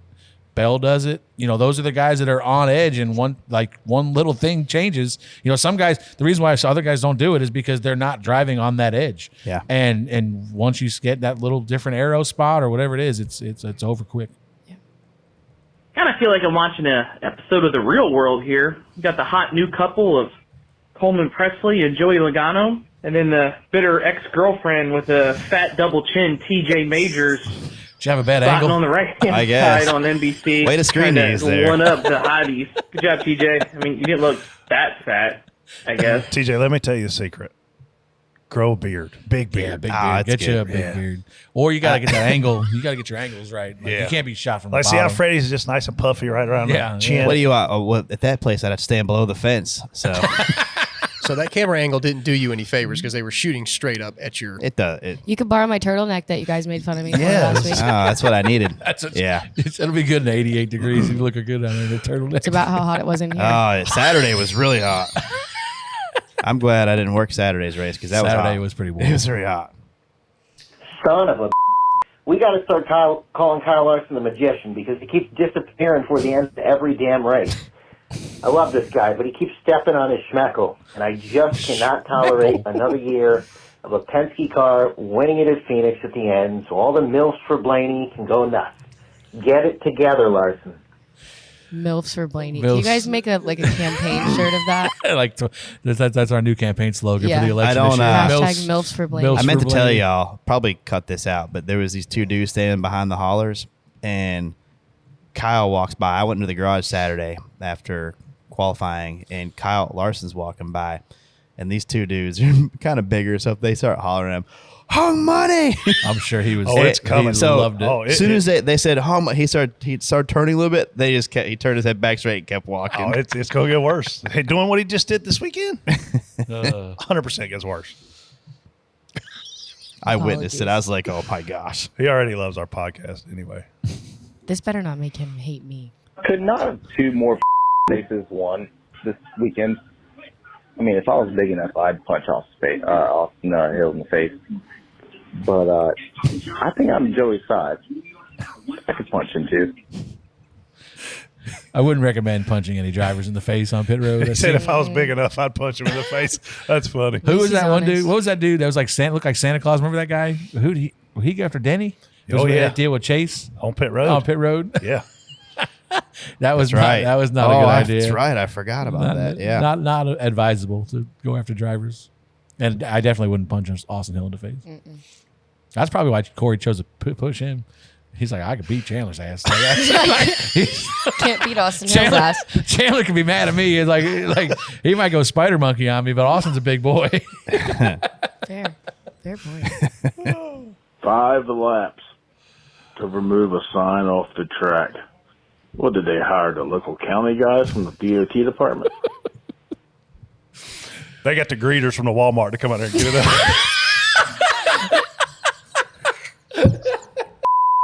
Like buggies because it takes them forever. That's what took so long. Oh, I didn't think about it. I didn't realize it was that long. Which it's going to be. It's going to be 3 laps, right? Is standard. Yeah. Unless you go quickie, it should have been quickie because it's towards the end. Quickies are always the way to go. I don't know if they would have went. There's a lot of cars a lap down. No, I mean 2 laps is better than 10. No. Yeah, I don't know why it took that long. I mean, well, did you see how they got it down? I saw a picture. It was on the later. track. Then they started tearing down ones that weren't even coming down. They had a guy standing on the broom tractor truck pulling down, standing on top of it. Oh, that's a good shot. That's a good idea. OSHA approved. So, Man, most popular driver. Chase Elliott. Oh, Chase Elliott, you dumb Nepo baby. Just hit Ross in the ass going to 3 like a pissed off porn star and wreck him. God, I need a bush light. what a reference. I think that was do you think he was, it sounded like me like a watermelon. I just think that it was a weird deal too, because I looked and we were tight back there and it was kind of tight and rolling is what I told Bubba. But it was like kind of an accordion, like slow motion. It wasn't like we shoved them through him. Like it was like Chase hit him, then bounced off and we hit Chase again and hit him again. And it knocked him into Ross and turned Ross. But yeah, that was just, I don't think Chase had anything It took wrong. a while for that wreck to happen. Yeah. Oh, I mean, the wreck. It started in a 3 and then happened out of 4. And then I am assuming we got tight and kind of clipped the one, and Ricky was up our ass and turned us. Surprised. But, well, I mean, he's supposed to be. Like, Chase is supposed to be pushing Ross. No, I'm just saying, come like, to the damn checker. You can't stop, so it just a bad deal. Man, I just watched BBC and I heard myself call Freddie fat as I just want to apologize. I was drunk. Freddie, you're not fat. You're fluffy, like Brett. Holla. I can't tell you how many people I saw. I was sitting in the grandstands at Darlington, and I get this a lot, which I don't know if they got bad eyesight or what, but the people come up to me and they're like, man, you're not as fat as I thought you were. And I'm like, thanks, I think. Like, what the Like, is that supposed to be a compliment? I thank you. I appreciate that. I'm not. Cameron had 75 pounds. Listen, I'm guys like pounds. Jelly Roll and those kind of people. I don't think I'm as big as Jelly Roll, Brett. That's what I'm saying. They make it easy for us. Like people, they make it work. Yeah, Roseanne Barr. I mean, there's a bunch of them. Jelly Roll. You just compared Freddie to Jelly Roll. I gotta get some face tats. He needs some tats. Jeez. I listened to the episode where you guys talked to, or at least briefly mentioned, Alex Bowman may be shipping off to Spire Motorsports, or at least losing his ride. And I just want to say that you guys are so full of so stupid, because Jeff Gordon addressed this after the Chicago wins, said the rumors were bullshit to begin with, and here you guys are fueling the fire after he comes back from consecutive seasons with injuries, won the race at Chicago on disadvantaged tires, holding off the best statistical road course racer in the next-gen era, Tyler Reddick. Again, on disadvantaged equipment. But not only that, he's tied for the 4th most top 10s in the Cup Series right now. He's top 10 in average finish, and he's in the playoffs. Who out there is better than Alex Bowman? Who would they drop for Alex Bowman? You guys are stupid, and you're just talking. So shut the up, boys. You. Jesus. Oh, there's multiple. I just want to say that Brett Griffin and Freddie Kraft are the 2 biggest idiots in the media of NASCAR right now. I've had more successful than Freddie Kraft's career as a spotter. And how the hell are they going to come out here and say that they ain't got no drivers picked out for next year, that's why they ain't announcing them and all that? Damn, man. Y'all got that way wrong. But, Brett, I bet you guys feel like a bunch of idiots for that Bowman rumor you put out last podcast, because he just denied it. Like we all knew it wasn't true anyway, you bunch of buffoons. Hope you guys feel stupid. You. Bye. You want to go first? You want me to go first? Listen, I'll go. Let me okay. go first. You go ahead. So, if I said something that was completely false about Alex Bowman, and first of all, I didn't say Alex was getting fired. I didn't say he was getting pulled out of the 48. I insinuated that he needs a good playoff run to retain his seat. If I had said something that people didn't like, Mike Davis would have called me. Dale Jr. would have called me. Hendrick Motorsports would have called me. And Alex Bowman probably would have called me. Guess how many of those people call me? 0. 0, so you 3 idiots. Freddie, has there been an announcement as to who's going to drive the 7, or did I miss it? I have not seen one yet. Neither have I, so you guys. Brett, let me... Everybody that sent me a mean tweet, y'all go yourselves. Brett, let me ask you a question, and What? I don't know if you, and we can cut this if you don't want to answer it. How many drivers? I'll answer it. How many drivers are under contract at Hendrick Motorsports for next year? More than 4. That's where we're going. And guess what? Nobody's going to call me about that either and tell me that I'm full of no. So go yourselves. And the what we said last week was he needed to have a good run. He had a good run yesterday. And what I've seen a lot of misconceptions about that. I hate Alex because of something that happened with Bubba in 2019. Me and Alex are actually friends. Like we talk. I can pick up the phone right now and text Alex. Maybe he's mad at me because this came out last week, but I have nothing against Alex. I hope he retains his ride. But the rumor that we did not start, by the way, it's been out there because Alex said it's been out there for a month, which was 3 weeks before our show last week, is that he needed to have a playoff run to keep his seat, or he might be in the 7 car next year. Here's your other hint. He had to call Jeff Gordon and ask him. Yes. When's the last time you called Bubba and said, hey, man, am I still spotting for you next week? It's been a while. But people are dumb as listen, Darfs. They're all out there. Yeah, I'm just gonna get her here and literally make something up. I blocked my first one last did week. you? I feel She like I'm texted me. officially a part of the show. Congratulations. She Blocked my texted me. first Darf. She was like, I'm having a good moment. Yeah. And I was proud of you. At the end of the day, listen, like I said, he's got to have a decent playoff run, and that's getting through 1 round, maybe 2. And if he does that, he deserves to keep his ride. I think right now he deserves to keep his ride. I don't really know, why you would replace him, but it is what it is. That's the rumor that's out there. We didn't create it. We just mentioned it. And to say we started it is ridiculous. You're idiots. But it's out there. It's obviously been out there because Alex acknowledged in his press conference last week or the media day playoff stuff that it's been out there and he had to call people and ask about it. So we didn't start it. We just mentioned it, and that's our job because we actually have a podcast that we like people to listen to, and we appreciate all the free publicity from you folks. I think he got into a must-win scenario over the summer, and I think he did what he had to do when he won.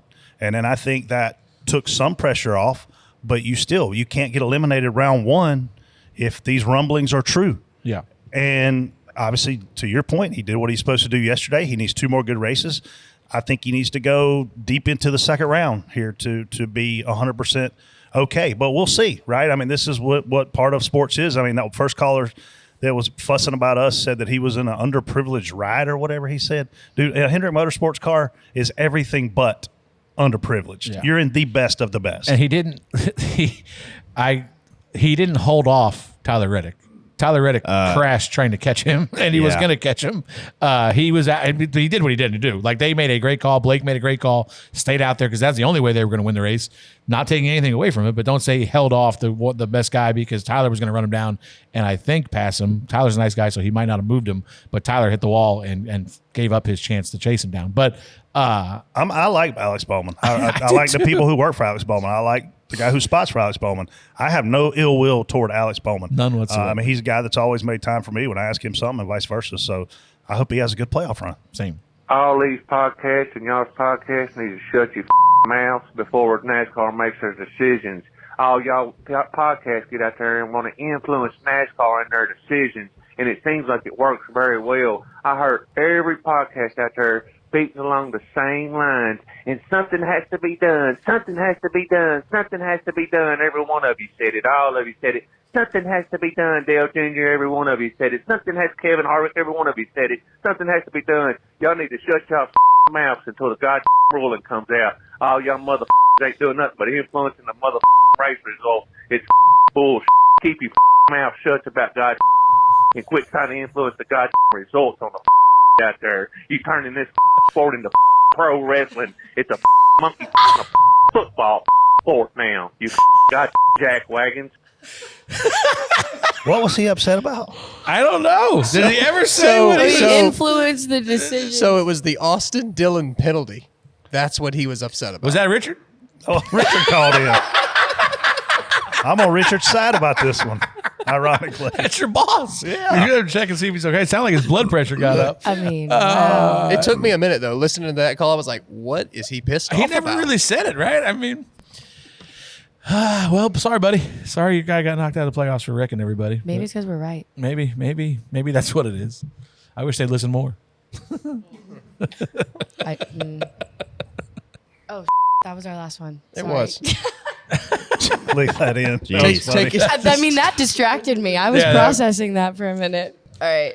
To leave an audio message 24/7, call our number 704-802-9572, and we'll play the best ones each week on the show. Consumer Cellular is the official wireless partner of Brad Keselowski, RFK Racing, and the 6 Car. If they can count on Consumer Cellular, you can too. Brad Keselowski and RFK Racing know speed, and that's just what you get with Consumer Cellular. Have you seen Brad's Consumer Cellular convertible? A symbol of savings, you might say. That thing is awesome. Consumer Cellular has award-winning 100% U.S.-based customer service center, so you can always get the help you need. It's like having your pit crew right there when you need them. Consumer Cellular has the same fast, reliable, nationwide coverage as leading carriers, but with plans starting as low as $20 a month. There are no activation fees and no contracts. Consumer Cellular customers stay because they want to, not because they have to. They don't need to trap their customers. You can even try Consumer Cellular for 30 days risk-free. If you don't love it, cancel it, but they bet you'll love it. And now, for a limited time, get their best deal of the year. Buy any phone when you switch to Consumer Cellular and get 2 months of service free. That's right, the same fast, reliable nationwide coverage as Big Wireless, now with 2 months free. Proof the best things in life really do come in twos. See ConsumerCellular.com for promotional details. All right, welcome everybody. Doing it a little different this week. We are live for Ask DBC, and you can send in your questions on X every week also using hashtag AskDBC, and we will answer the best ones. Do you think live's a good idea? Not with y'all. Who had this plan? No, I don't think we're the problem. I think our listeners are probably going to say something inappropriate. Did you just say you don't think you're the problem? I know I'm not the problem. Somebody clip that and record it and save it forever. Self-awareness isn't really Can big they see on us this. or they just hear us? They can see us? I would imagine they can see us. They can see y'all. Awesome. TJ, look up. This is a bad idea. They can't beep you out right now, just so you know. Is there a 3-second delay, Jay? Well, no. We just had a caller making fun of your double chin, so I just wanted everybody else to see it. You got about a 15-second delay. Okay, so you can still beep him out. It's like we got a live studio audience, but they're just not in here. Yeah. Just don't say anything that you wouldn't say on the show. How many millions of people are in the chat, Jay? We got a bunch of people? We got a bunch of people in the chat. A lot of people are angry that we took so long to get on here, but we're on. We're on. And Alan wants to let y'all know that, they can see us. Thank you, Alan. Appreciate it. I'm sorry. We're actually sorry that you can see us, but we appreciate it. JT says, we can see and hear y'all. So there's a ton of people in the chat. Let's see. Liberty said, what'll happen first? My Viagra pill will wear off or DBC will start on time. So, well, what milligram is your Viagra pill? Also, it's 11 a.m. Is it a 5 or a 25, a 50 or a 100? Because those hundreds go for days, I hear. Some people 11 a.m. on a Monday. Some people works get after it. He works night shifts. That's a good case of the Mondays. I told you all these questions are not going to be appropriate. His Mondays are hard. Yeah, real hard. Are we taking questions from the chat, Jay? What I don't know. Yeah, we can start with taking questions. I We're had done. some of those typed up in the rundown that y'all can go through first, and then we can see what's posted in the chat. I'm just gonna mark some questions that come through. So, Karsyn, if you want to tee up the first one, we can do that. Yeah. All right. Cody asks, how is Haley penalized for taking Reddick below the line, but Logano was not penalized for taking Suarez below the line? So there was definitely a difference between the two of them. Haley threw a block and drove his car below the line to block Reddick, I think it was, and that should have been a penalty. That's 100% cut and dry penalty. Live in the moment, I was like watching. I said, "Damn, it looks like the 99 just drove below the line back there." And improved his position. Which is the rule. You can't go below the line to improve your position. Going back and watching it on, I think it was the Skew Car Twitter handle that I saw the replay on finally. Joey doesn't throw as egregious of a block. He moves down, throws a block, but he still leaves 3/4 of a car width to a half a car width to the line. Daniel proceeds to go below the line and pass him and blend up. Somebody should have got a penalty here. Like, I don't know which one. Well, you can be on the fence about which one it should have been, but this is not something you can just go, oh, that's all right. Can I just say that Joey Logano forced him below the line? That's a penalty. Daniel then chose to improve his position below the line. That's also a penalty. So I think it can only be one or the other. The way the rule, I think you either get a penalty for forcing the guy below there, or he gets the penalty. I don't think you can give both. Had Daniel held his line, he would have caused a wreck. Yeah. Yeah. Well, the thing is, they're both moving from the top. Like, they're both coming down the racetrack. It wasn't like Daniel's got to run on the bottom and Joey No call moves is down. the wrong call. Yeah. Absolutely somebody need to be penalized there. I don't know who. You could argue to the end of the day which one. I don't think Joey's block. Joey didn't drive down below the line like Haley did, but he definitely moved to the left, blocked Daniel. Daniel goes below the line to pass him. There's got to be a penalty there somewhere, TJ. I mean, someone's going below the line. It's either A, like you say, the guy that put him there, or B, the guy that just drove down there. So I do agree that someone probably should have had You can't call it out of bounds and then not enforce it. Because they're out of bounds. Well, yeah, you can. Well, you can. Yeah, you can. But you should. I saw guys that were out of bounds a couple months ago, and I mean, getting Letard forced. called it out immediately on the broadcast. He's like, "Oh, that's something they got to look at, like right there. Like, and if you're looking at it, there's a like." And then Burton immediately said, "This is a no call," and I'm like, "He's out of bounds." Somebody did something wrong there. Brett, I think this would be great for you. What? This Keith asks, my wife and I are huge fans of the show, and we will be attending Watkins, Glen, and would like to know where the best hangout spots are in the area. Well, you got to go to the state park because it's absolutely beautiful. if you're big, and then from there, go get a case of beer and go in the infield, and you'll be fine. if you're a big hiker like Brett and I are, You didn't know? Is that why you're so much thinner when people see you in person and they think you are on TV? You got to go see those waterfalls at the state park, and you have to go to the Seneca Lodge, have dinner there. If you go into the bar at the Seneca Lodge, there's so much damn tradition there from back in the Formula One days. James Hunt, you ever watched the movie Rush? James Hunt and them boys were there. Mm-hmm. They'd have some parties back there in the day. So Seneca Lodge for me is a place, a must stop, and then the state park, like Britt said. TJ, how much partying do you do? Crazy. At the NCAA Glen. 25? Yeah, we get wild. It's just a beautiful area up there. I mean, it's it's actually one of the best from the main spotter stand. The view we have up there is probably one of the best we have. I mean, you can see the lake off in the distance on a good day. It's nice and cool in the mornings, but Brett's right. The campground there is absolutely insane, especially if you get outside the racetrack towards the backstretch side. If you go out there a little ways, I think people bring a lot of furniture but refuse to bring it home, so they just burn it. So it usually gets pretty exciting. You remember the spotter that was hanging out with the campers down in the bus stop? Was it Mark Martin's Oh, guy? yeah, Mark Martin's guy. He got fired. He had his shirt off. He was on the back of a pickup truck Drinking spotting. beer. Like, dude, you can't do that. That was like 04 or somewhere in that area. If you see Chris Rice this weekend, ask him to tell you about mine and his Watkins Glen adventure.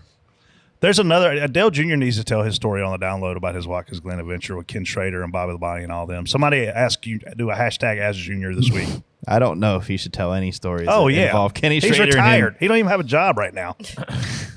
All right, so we got some questions coming in from the chat. Andrew says that everybody in the Dirty Mo Media office is watching this right now, terrified. Of course they what's are. happening. What else are they doing? So far, going off without a hitch. Stan, I'm terrified. Stan wants to know, how would you grade the progression of the new Atlanta? Everyone was raving after February. Is it still improving in your eyes?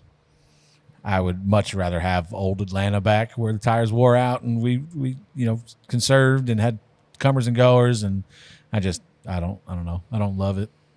I'll take this configuration with this pavement with unrestricted motors because it's the best hand we're going to get dealt. I don't like restricting horsepower there. I agree. I do think something to separate the cars out more where you're not gridlocked like they were. And really, the top 4 or 5 rows or 3-4 rows just controlled the rest of the pack. And there needs to be more lifting than what there was, or less drivability for the drivers, more handling conditions to fight, things like that. All right, last question. I know before Brett, we got to let you go. Yep. Tcombe17 asks, we're going to Bristol again next week. Any spots to hit before the race? State Line, great spot downtown Bristol. I would start there. You can drink in 2 different states. Isn't there a casino right there? There is a new casino. Well, it's not new. It's about 3 years old. It's a cool spot. Hotel Bristol is a cool spot to stay if you got a bunch of money. What's the barbecue? Cootie Brown's? Well, there's that in the barbecue place. Ridgewood. Yeah. Ridgewood's a good, if you want like old school barbecue, Ridgewood Barbecue's a good place to go. It is. Cootie Brown's, you see a couple of them. It's a good place to have a beer. You get the cooties at Cootie Brown's. Crowbar. Was it Crowbar? Crowbar. Don't go there. It doesn't close. They play, headbanging music. They smoke in there. Yeah, don't go there. Brett's a huge fan. I'm in. I've ended up there many. The ceiling's like this tall. Yeah. I'd be all right. You need to have like a firefighter mask on there. Is it like Jay's at the Lake bad or worse? Way worse. With the smoke? It's not worse than Jay's at the Lake. Jay's at the lake, you can't see in there. It's not worse. You need a hazmat suit. Jay's at the Lake sold. All right, since you have to go, what? Well, TJ's just got to do his DBC pick picks. first. Yeah. You do your pick, I'll do my pick, and then they can do the others later. Where are we going? The Glen? Yeah. Who did I pick at And the reason I'm leaving early is because my crown that I spent $1,800 on Friday fell off my tooth yesterday after lunch. They knew better than to give you a crown. What did you eat for lunch? Chicken wings. I don't feel like that would really. But maybe it's my temporary. It's your. But it was a temporary. I leave to go crown? out of town tomorrow to Illinois to go to see some farmers up there, and I really want my tooth fixed before I leave because it hurts. You know who you picking? I'm going to go with Reddick. I'll take Byron. Good pick. We'll wait on Casey's pick. Yep. Okay, who's Casey got? Casey has got. She texted me her pick. She's going with Allmendinger. Allmendinger, good. I'll take SVG. Yeah, that's 4 studs. Yeah, that's good. Well, is Allmendinger even racing? Allmendinger's racing. Okay. Yeah, SVG is racing as well. So, but it'll be curious to see how quick he adapts to that place because everybody else has been, but they've not been with this new bus stop thing. Listen, he's not going to suck. No. And he managed tires a lot in that Supercar series. So if it comes down to a tire management race, Yeah, I almost he took might him, be but okay. anyway, I'm out. Peace. Later. Bye. See ya. Holla. All right, we got more questions coming in the chat. Y'all good to stay Yeah, live yeah, for a little while yeah. longer? Yeah, for sure. All right. It'll be much better now that Brett's Evan's gone. pinning some stuff. We had one from Retro Rich. It says, do you agree with 2311's decision to be abrasive when other teams are more submissive to NASCAR? I know, Freddie, you may not be able to touch on this run good in the next 9 races. too much, but TJ, what are your thoughts? I mean, they obviously have their stance, and I mean, without knowing the details, it's kind of hard to really kind of pick a side in it. But to me, if you have the other top organizations agreeing, it's hard not to follow the Hendricks, the Gibbs, and them guys. So, but I mean, it's their call. All right, we got another one here from David Lawson. What percentage of a team's outcome do you feel a spotter is responsible for? 110. I hate that Brett's missing for this one. No bias. Yeah, we need No Brett for that. bias We need Brett for that one. whatsoever. It depends on the track mainly. Obviously there's tracks that the spotters are relied more heavily, on, but you want to put the work in during the week to be a useful tool during the race and try to help that driver, your driver come, certain scenarios come up, you're prepared for them.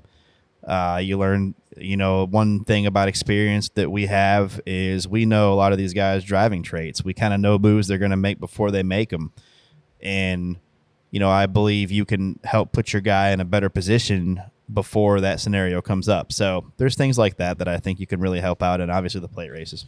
Yeah, I mean, obviously the plate races, which the plate races aren't what the plate races used to be, but more so now. Some of the restarts of the mile and a halves are more intense than the plate racing is.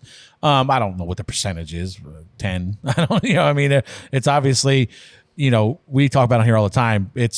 I can't tell you how much easier it is to spot for a fast race car versus a slow race car.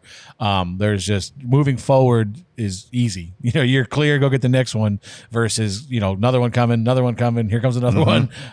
So it's way easier to spot for fast race cars. So that the main percentage, even for drivers, really, it's, the end all be all is a fast race car. So it's way more reliant on the team than any of us. Even yesterday, the cars that handle good, that handle better, were able to make moves that cars that weren't handling could make. You had You had guys like Blaney came from the back. Joey made it back because their cars drove well, and they can make moves. They can be more aggressive than, a lot of us were in the same area the whole race there in the mid pack. We kind of saw each other the whole race because if your lane moved a little bit, or you got, the other lane got jammed up, you could make some progress, but then you would end up being in that lane next. But then the cars that handle good kind of were able to make moves that we couldn't make and get through there. So I think Blaney proved that. I think Joey proved that. Those guys were driving really well, and they could be aggressive. All right, got time for a few more. Zombified 2017 wants to know, do you think the Fords will be able to keep the power up and keep the push to the top 4? Listen, the Fords have always had amazing speed at plate races. They've always been able to control the races at plate races. And they've had speed moving forward. They showed up last year in the playoffs, and Blaney went on that run that nobody saw coming, really. I'm not saying it's out of the question, but Blaney would be the only one I would even consider for the Final Four moving forward. All right, we got another question here from Chris. He wants to know how much SMT data is communicated to you, then you tell the driver during the race. Are there some drivers that don't want the SMT data during the race, or does it just depend on the guy? I think it depends on the driver as well and how the team operates. Sometimes you're giving, plate races, we're watching throttle traces. You're looking at fuel, throttle traces, how much fuel they're using. You got other tracks, where the driver wants to know, hey, when they get strung out in long runs, where you're getting beat a little bit at. But, guys like Brad have been doing it long enough. He knows what he wants to feel in the car, and he doesn't, always rely on that stuff. Sometimes you want to know where they're better. But other times, if you got an experienced guy, he kind of knows what he needs to feel, and you kind of go by the driver's feel. A lot of the younger guys, I'm sure, rely on more SMT data. Yeah. Bubba, there's times when Bubba wants it and times when he doesn't. Obviously, if he's struggling and I tell him, you got to carry more speed on entry, and I continue to tell him he's got to carry more speed on entry, he's going to get frustrated because he's just going to snap back and say he can't. Obviously he wants to, but he can't. But it's interesting to listen to different teams because Denny, like you can hear Denny and Gapehart talk about it, and Gapehart will basically tell him, you got to drive in deeper. All right, a little bit more. All right, a little bit more, a little less brake. All right, now you're there. And then Denny can repeat that, So some guys use it as a tool. Some guys use it to just rely on information, but they definitely feed it to us. Like you said, yesterday was, the guys behind us are saving fuel. The guys behind us are pushing, whatever that was. Yeah. It definitely gets relayed to us. And some of the guys up on the roof are watching it in live time. I hate that because I don't want to take my eyes off the racetrack. But the information that gets relayed now is way more than it used to be because they have it all right there in live time. The car's got to be able to do it too. Just because they tell Denny somebody's driving in the corner 2 car lengths deeper than him doesn't mean that his car is capable of doing that. So yeah. All right, we got time for one more question. This one's from Matt. He wants to know, which non-playoff drivers do you think can steal a win? He thinks Busch, Barry, or Bubba. Out of those 3, Bubba. Duh. Kyle's been threatening here a little bit lately. Well, Kyle wasn't on that guy's list. I thought he said Kyle. I said Busch. But I thought it was Busher. Sorry. Listen, Kyle's been up front. Yeah, like you said, Kyle's been in contention the last 3 weeks or so. Yeah, probably. Kyle would be the favorite right now. I know we're going to have really good speed when we go to some of these 1.5 miles. Kansas, we obviously won a couple years ago. So I'm looking forward to that. But yeah, it'll be interesting. I'm picking myself because I'm a homer. I'm gonna be like TJ today. But who you think? I think you got to pick. You got to go with Kyle Busch because he's been up near the front the last 2-3 races. Had a lot more speed ever since Richmond. That they've shown more speed as a whole. So I would go with him. All right, Karsyn, I'll go ahead and let you sign us off the live stream. We appreciate everybody tuning in. I think we peaked at almost 700 viewers, so thanks again to everybody for getting in. We'll try to do this again next week. I'll hand it over to Karsyn. All right, that is all for Ask DBC. Did it a little differently this week, went live. Good times. Time for my personal favorite, What an Idiot. I don't actually have What an Idiot this week, TJ, believe it or not. I don't know how you can't just say it, the one guy. The one guy? Which one? In the cup race, Who? The guy that hasn't lifted yet. Oh, 14. I don't want to say it because I'm just glad he's not hurt. I know. I have a What a Genius this week. And I wish either one of them, Casey or Karsyn was there. My What a Genius this week is Emma Boat. I've never seen a bigger wedding celebration than what it was a week. And I wish Karsyn was here for it, but I mean, that deal there, every day was a different wedding, it seemed like, and they were partying their asses off, it looked like to me. So I was very jealous that I didn't think to have myself, and it's her husband, Samir.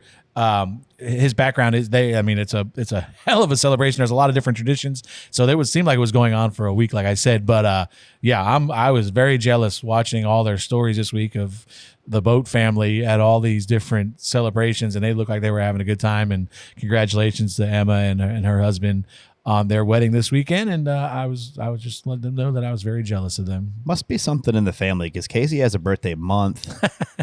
You know what I mean? Like she has like, what do they call it? Baby moons? Baby moon, yeah. Yeah. Like, she had all kind of different stuff. Yeah, like 7 of those. Man. I kind of want to give it to Chase, but I kind of want to give it to most of the NFL referees. Dude, luckily I didn't get to watch yesterday. But I was like 7 minutes into the first game, and I wanted to turn over it the off. illegal procedure penalty? No, I was over the Kyler Murray had slid to the ground, and the defender had like dove at him, but dove and like actually tried to flip away from him and never even touched him, and they still flagged him. Oh, this is a Bills reference, of course. Yes. It made me so The one mad. that drove me crazy was watching the Ravens game Thursday night. And that was just, bad. All right, 78 lined up in the wrong spot. 78 lined up in the wrong. I'm like, Yes. oh my God. They do this every year with the damn. They do. With the point of emphasis or whatever penalties. I was at the first game last year, which was the Chiefs and the Lions, and you could at the stadium you could see that stuff lining up offsides and things like that. But I think I don't know why with instant replay the way you got it, why can't you get every penalty right?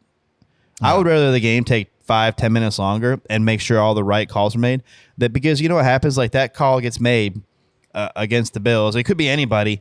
They go down. It was going to be 4th down. Now they go down and score a touchdown. That's game changing. I will. I lied. I have one idiot. Uh-oh. Where'd you stay this week? Were you in Peachtree or no Locust? So there's a hotel that a lot of teams stay at. Like 4 or 5 different teams are at. And on Saturday night, I would imagine fairly late in the evening, the fire alarm. Oh, I had heard about went that. off. Yeah. And I'm not going to mention what team this gentleman worked for because I'll get mad. The people get mad at me because I bring them up. But so this guy pulled a fire alarm, and this team today advertised that they're looking for a new interior specialist. So I would imagine it's the interior guy off of this car that pulled that fire alarm and cost himself a job being a dumb. How would you do that? Why would you pull a fire alarm? I would assume there'd be alcohol involved, and you think it's funny, and it's not. So, good Lord, yeah. I mean, I remember doing that in like middle school, maybe, or something like that. I remember the fire alarm going off, but yeah. Eventually, you got to grow up. But so that'll be my one idiot for the week. Whoever that guy was, that I don't know how you don't probably lost his job over being a dumb at the hotel on Saturday night. Did we finish DBC picks? We did, right? Yeah. Yeah, we did DBC picks. The only thing that we could touch on is if y'all want to preview Watkins Glen any. Yeah, I mean, Watkins Glen's going to be – it'll be interesting to see if this tire fall off is as much as they say it is. If it is, it's going to be a really good race, I think. Anytime we have a fall off, a lot of fall off and bring strategy back into it, I'm okay with. What scares me about the fall off is we've had tires that fell off and they would come back some. Like, didn't that, was it Iowa? It was like, they fall off and then they just level off and then everybody's the same speed. Like, I like tires that fall off, but I want, a guy that's hustling the car that uses more tire to continue to fall off and not level out. Like, it needs to fall off and not have an end. And it's still, even, like, we always preach about the fall off on here. Well, I went and did that Martinsville test with Bubba a couple weeks ago. Yeah. And there was a couple sets of tires that we tried out that had a lot of fall off, and you're out there there was like 6 guys there, and some guys are on different strategies than you. There's some, we go out there and some guys into a 20 laps into a run already, and we're on stickers. You would catch that guy, and if he didn't let you go, it was still, even though he's falling off 3/4 of a second on that set of tires, and you're falling off 2/10 because you're 10 laps into a run, it was still really difficult to pass. So fall off helps, but the cars still need to be better, I think, also. So it'll be interesting to see how that is here because there's not a lot of passing zones at Watkins Glen. I think you're talking about, into one, into the bus stop, off the bus stop into the carousel, maybe. I mean, yes. But that's about it, really. The last corner, you can dive bomb somebody. We can't see anything over there, so that always gets exciting. But yeah, it's like Watkins Glen, like you guys talked about earlier. The campground there is amazing. I don't know how many people are there, but it's a fun weekend in general. Watkins Glen, I used to go there. I went there 10 years straight as a kid. Enjoyed it. It's fun to go back there. I just like going back to that area, and I think the Xfinity race is usually pretty exciting as well. I actually have to work this weekend. So, do you? Is Karsyn running? Zillage, right? Yep, Zillage is running this week. Tell him there's a turn down there at the end of the front stretch. Remind him of that. Yeah, I'm a little worried about turn 1 because if there's a place to get in trouble, it's turn 1. He rarely does that ever. Only I don't. Oh gosh, we'll work hard on that this week. So looking forward to going there and keeping him calm and hopefully have a shot at it. Yeah, I think he's got as good a chance as anybody, as good as he is on road courses. We've seen that already. Goes to the Coda and sat right on the pole right before he decided to blow that corner and come hang out with us in turn 1 at the spotter stand. But yeah, that'll be fun. Cup race, like you said, it'll be interesting to see the fall off. It'll be interesting to see how many there's guys that need to chase points, how many guys are willing to give up points, because what's going to happen is you're going to be in a position where somebody's going to be leading. You're going to have guys like AJ, like SVG that don't give a shit about points. They're gonna just short pit the stages if the fall off's not too bad. Short pit the stages, keep the track position all day, and there's going to be guys that have to chase points all day that stay out, and they're going to forfeit track position. And can they get back in position to get points in the second stage? So it'll be interesting to watch that. Just the different strategies the playoff guys do. Hopefully, Denny decides to race this week, so his fans don't get upset with him again. They need, but he needs to have a good week, and a lot of these guys do that around that cut line. You guys, it's what 1 or 2 points to the cut line right now, I think. So 2 points, I think. It'll be exciting moving forward. No room for error. Nope. We've seen a bunch of DBC fans again this week. I appreciate all you saying hey, shouting all kind of stuff, shouting stuff at poor Kyle. But yeah, it's good to see everybody. Thanks for listening, and we will be back next week, I assume. Hopefully they let us back. Hopefully. Have a good one, everybody. See you.